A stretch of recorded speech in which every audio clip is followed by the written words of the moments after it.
दोस्तों आज मैं आपके सामने एक ऐसी खबर लेके आया हूं एचआईवी से रिलेटेड, जिसको सुनने के बाद आपके शरीर में एक नई ऊर्जा आएगी, आपको एक नई ताकत मिलेगी एचआईवी से रिलेटेड। देखो, आज मैं एचआईवी क्योर के बारे में आपको बताने वाला हूं। बहुत बिल्कुल लेटेस्ट खबर है, बिल्कुल न्यू खबर है। न्यू ये मान के चलो कि आज तक ऐसी खबर नहीं आई है, राइट। तो मैं आपको बताने वाला हूं ये खबर कब की है। ये खबर है 7 जनवरी 2025 की, बिल्कुल लेटेस्ट खबर है, राइट, बिल्कुल फ्रेश। इसमें क्या है कि एचआईवी क्योर्ड हुई है एक महिला। दुनिया के अंदर आज तक 8 पेशेंट एचआईवी क्योर्ड हुए हैं, राइट, 8 जने हुए हैं, ठीक है। और ये बहुत रेयर है, आपको पता है इस चीज का, ठीक है। तो उनमें से ये दूसरी महिला है, और महिला भी कहां की है? फ्रेंच, यानी कि फ्रांस की है यह महिला, ठीक है। और फ्रांस में AMFR के नाम से एक हॉस्पिटल है, वहां पे ये क्योर्ड हुई है। देखो पूरा मामला क्या है, मैं पूरा मामला आपको बताता हूं। इस खबर के बाद जो एचआईवी पॉजिटिव पेशेंट हैं, जो सालों से दवाई खा रहे हैं, या फिर कई बार क्या एचआईवी रेसिस्टेंट हो जाता है और काफी सारी बीमारियां आ जाती हैं, तो उनके अंदर इस खबर को देखने के बाद, सुनने के बाद एक नई ऊर्जा बनेगी, यानी कि नई ऊर्जा आएगी, एक नई ताकत आएगी। यानी कि ये वीडियो एक नई ताकत देने वाली वीडियो है, राइट। तो देखो मैं आपको डिटेल में बताऊंगा।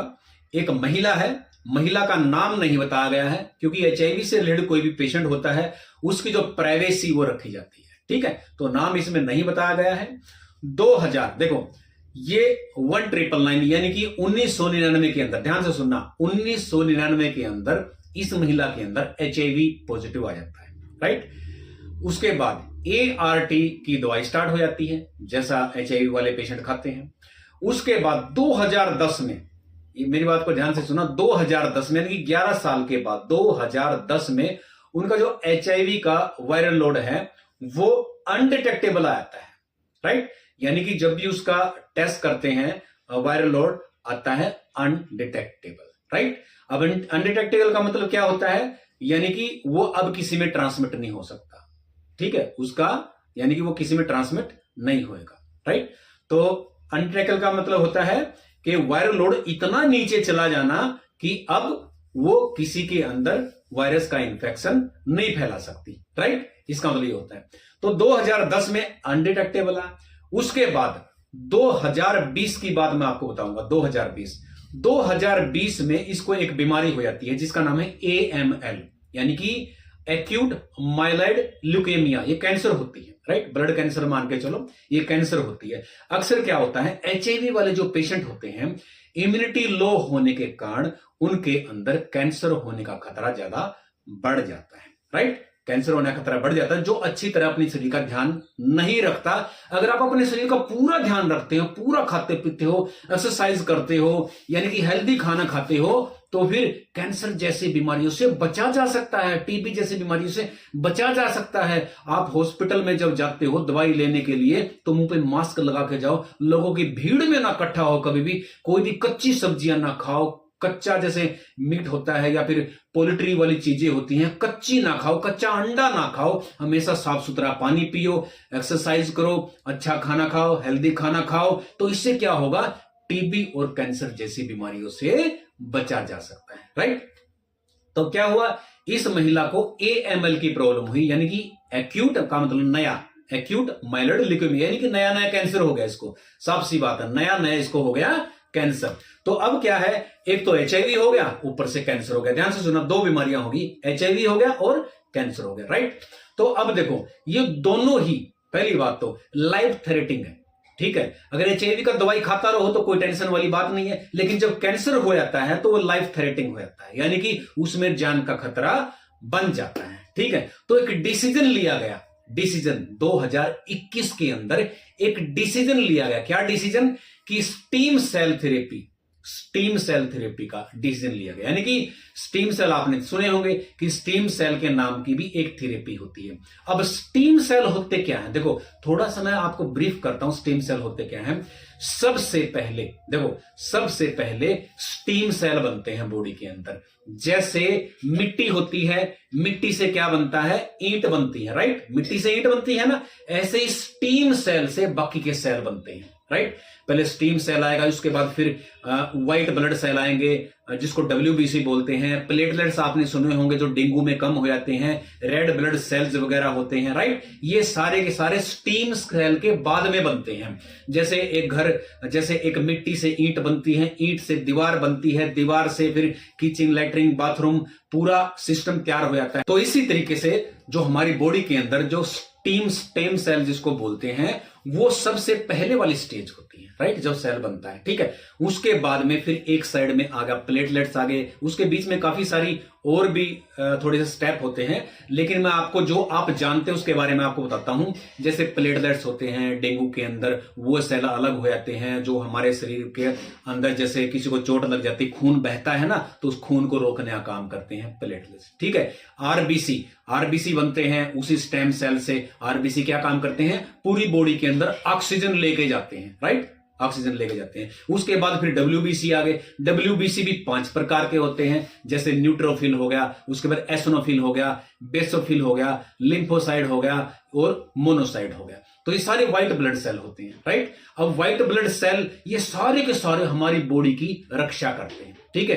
इम्यूनिटी यानी कि अपनी बॉडी के अंदर इम्यूनिटी बनाते हैं। जैसे बाहर से कोई भी वायरस आता है, उसके खिलाफ ये एंटीबॉडीज प्रोड्यूस करना स्टार्ट कर देते हैं, यानी कि उस वायरस को किल करने की कोशिश करते हैं, राइट। तो हमारी बॉडी को बचाते हैं, राइट। तो अब होता क्या है कि जब भी कोई वायरस हमारे शरीर के अंदर घुसता है, ठीक है, घुसने के बाद जब हमारे शरीर के अंदर आता है वो, तो सबसे पहले उसका सामना किस चीज से होता है, WBC से होता है। अब WBC में कौन कौन से, मान लो कि HIV है तो उसका सामना होगा लिम्फोसाइट से, राइट। लिम्फोसाइट में भी 2 होते हैं, T और B, ठीक है। B वाला तो पहचानेगा और T वाला किल कर देगा, राइट। लेकिन अनफॉर्चुनेटली, दुर्भाग्यवंश क्या होता है, ये वायरस उसी सेल के अंदर आके बैठ जाता है, राइट, उसी सेल के अंदर आके बैठ जाता है। इसीलिए स्टीम सेल थेरेपी के द्वारा इसको क्योर किया जा सकता है, क्योंकि देखो स्टीम सेल क्या होता है, स्टीम सेल पहले वाली स्टेज होती है। अब स्टीम सेल भी कौन सा चाहिए, देखो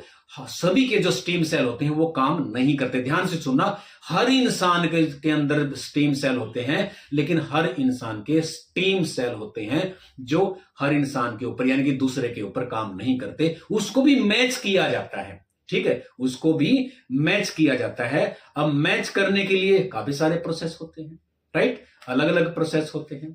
तो उसके अंदर देखो, जब कोई ऐसा हमें डोनर मिल जाता है जो HIV रेसिस्टेंट हो, ठीक है, HIV रेसिस्टेंट का मतलब होता है उसके अंदर HIV नहीं हो सकता, उसके अंदर ऐसे सेल मौजूद होते हैं कि उसको HIV होगा ही नहीं।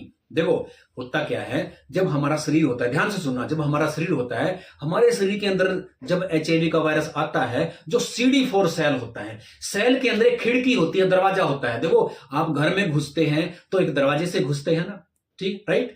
तो ऐसे ही हमारे सेल के ऊपर भी एक दरवाजा लगा होता है जिसको क्या बोलते हैं, CCR5, राइट, ऐसे ही बोलते हैं ना। तो CCR5 इसको बोलते हैं। वो रिसेप्टर बोलता है, रिसेप्टर यानी कि आने वाला, यानी कि अंदर लेने वाला। रिसेप्टर का मतलब है कोई भी चीज आएगी उसको अपने में समा जाना, ठीक है। तो अब HIV का वायरस आएगा तो इस रिसेप्टर के थ्रू अंदर घुस जाएगा। अब जो HIV रेसिस्टेंट होते हैं उनके अंदर CCR5 तो होता ही है, साथ में Delta32 भी होता है। अब Delta32 का मतलब आप ये मान के चलो, जैसे घर के बाहर आप कोई जर्मन शेफर्ड डॉग को बांध देते हो, जैसे आपने दरवाजे से बांध दिया जर्मन शेफर्ड, तो जब आप घर के अंदर कोई चोर डाकू घुसेगा तो उसको पता है कि बाहर कुत्ता बंधा हुआ है, राइट, तो डर लगेगा ना, उसको नहीं घुसेगा उसके अंदर, राइट। तो ऐसे ही जो Delta32 होता है, ये HIV जो रेसिस्टेंट लोग होते हैं उनके अंदर म्यूटेट, जैसे एक म्यूटेशन होती है। म्यूटेशन का मतलब है कि जो प्रोसेसिंग होती है सेल की वो चेंज हो जाना, राइट। जर्नली तो CCR5 होता है, सभी के अंदर CCR5 होता है, लेकिन बहुत रेयर लोग होते हैं जिसके अंदर ये म्यूटेशन हो जाती है, यानी कि सेल अपना रूप बदल लेता है। रूप बदलने के बाद थोड़ा सा जो बोलते हैं डिफेक्ट आ जाता है, डिफेक्टेड भी बोल सकते हैं इसको, डिफेक्ट आ जाता है। अब डिफेक्ट आने के बाद वो बन जाता है CCR5 Delta32। 32, यानी कि अब उसको रास्ता ही नहीं मिलता है एचआईवी को आने का, राइट, यानी कि रेसिस्टेंट हो जाता है। अब क्या होएगा, वही स्टीम सेल लेके तो जिसके अंदर जो रेसिपिएंट है, यानी कि जिसने लेने हैं, यानी कि डोनर से लेके जिसको लेने हैं उसके अंदर डाल दिए जाते हैं। अब उसके अंदर पूरा सिस्टम ही बदल जाता है उसका, यानी कि उसकी बोन मैरो जो भी होती है सेल बिल्कुल ही चेंज हो जाते हैं। कौन से आ जाएंगे, जो डोनर के जो सेल हैं वो हमारे शरीर के अंदर आ जाएंगे। लेकिन ये थेरेपी इतनी आसान नहीं होती, मैं आपको बताता हूं, इतना बहुत ज्यादा इजी नहीं होता। लेकिन जो ये आगे, जैसे अभी 8वां पेशेंट आया है, पहला आया, दूसरा आया, तीसरा आया, तो उस टाइम पे काफी डिफिकल्ट था। अब 8वां आया है, जितने ज्यादा आते जाएंगे ये केस, उतनी हर बार एक नई चीज सीखने को मिलती है। साइंटिस्ट को, डॉक्टर को नई चीज सीखने को मिलती है, नया एक्सपीरियंस होता है। अगर ऐसे ऐसे लगातार आते गए 100, 200, 300, 500, तो फिर इसके अंदर भी एक अच्छा तरीका, यानी कि स्टैंडर्ड तरीका आ सकता है, जिसके कारण बहुत ज्यादा होने वाले जो पोस्ट, यानी कि ऑपरेशन के बाद होने वाले जो साइड इफेक्ट है उसको मिनिमाइज किया जा सकता है, यानी कम किया जा सकता है। देखो, इसका भी एक तरीका होता है, ऐसा नहीं होता ये उठाया और डाल दिया, नहीं, इसके लिए स्पेशल एक जो होता है टेस्ट किया जाता है, जिसके द्वारा मैच किया जाता है, यानी कि उसका जो सेल है उसको मैच किया जाता है। अब मैच करने के बाद अगर वो मैच होता है तो उसको दिया जाएगा, नहीं मैच होता है तो नहीं दिया जाएगा। उसके बाद देखो, जो पेशेंट को दिया जाना है उसको कैंसर है, पहले से ही ध्यान रखना, उसके अंदर थोड़ा मोटा इम्यून सिस्टम तो है, और जब उसको कैंसर है तो उसको कीमोथेरेपी दी जाती है। कीमोथेरेपी भी डबल वाली दी जाती है, यानी कि हैवी, ताकि उसके अंदर उसके जो सेल है ना, जो रिस्पॉन्स देते हैं बीमारी के खिलाफ, वो इतने नीचे चले जाएं कि जो नए सेल आने वाले हैं स्टीम के द्वारा, स्टीम सेल जो है, यानी कि स्टेम सेल जो होते हैं, वो जब बॉडी के अंदर आएंगे उसके खिलाफ वो कार्रवाई नहीं करेंगे। जो पहले से हमारे सेल, देखो, हमारे शरीर के अंदर कोई भी चीज घुसती है तो हमारा शरीर उसके खिलाफ एक्शन तो लेता ही है, चाहे वो स्टेम सेल भी क्यों ना हो। जब हमारे शरीर के इम्यून सिस्टम को इतना डाउन कर दिया जाएगा और फिर बाहर से स्टेम सेल दिए जाएंगे तो हमारा शरीर उसके खिलाफ नहीं लड़ेगा, राइट, नहीं लड़ेगा। तो फिर क्या होगा, वो स्टेम सेल आराम आराम से सेटल होते चले जाएंगे, और लंबे समय तक एंटी रेसिस्टेंट कुछ ऐसी दवाई भी दी जाती है जिससे कि बॉडी के जो कुछ सेल हैं, यानी कि वो दबे रहें, सप्रेस्ड रहें, और नए सेल जो आने वाले हैं वो अच्छे से एस्टेब्लिश हो सकें। तो दोस्तों, ये केस बिल्कुल सक्सेस रहा है, और 2023 के अंदर इसका टेस्ट किया गया, तो जिसके बाद इसकी जो ART की दवाई है 2023 में बंद कर दी गई। यानी कि ART की जो दवाई है 2023 में, ऐसा नहीं होता कि आज स्टीम सेल थेरेपी दी है, ट्रांसफ्यूजन किया है तो आज ही बंद कर दिया, ऐसा नहीं होता। वो अंडर ऑब्जर्वेशन पे रखा जाता है, यानी कि 2 साल 3 साल रखा जाता है, बार बार टेस्ट किए जाते हैं। यानी कि 2020 के बाद 2023 तक RNA DNA जो भी टेस्ट किया था उसके अंदर वायरल लोड बिल्कुल भी नहीं मिला। एक तो था अनडिटेक्टेबल, उसके बाद होता है अनडिटेक्टेबल में भी लिखा आता है नीचे कि 20 है 30 है जो भी होता है, लेकिन इसके अंदर बिल्कुल नील हो गया, यानी कि वो HIV फ्री होगी। उसके RNA DNA में कोई भी HIV का पार्टिकल्स नहीं था, कोई भी वायरस नहीं था 2023 तक, यानी कि इसको अब क्योर्ड माना जाएगा। ये दुनिया के अंदर 8वां पेशेंट है और दूसरी महिला है। तो दोस्तों, उम्मीद करते हैं कि आने वाले टाइम पे ये जो क्योर्ड है ये एक अच्छे स्टैंडर्ड तरीके से आए और लोगों को ज्यादा से ज्यादा फायदा हो सके। तो दोस्तों, अगर आपको ये जानकारी सचमुच अच्छी लगी तो इस वीडियो को लाइक और शेयर करना ना भूलें। धन्यवाद दोस्तों।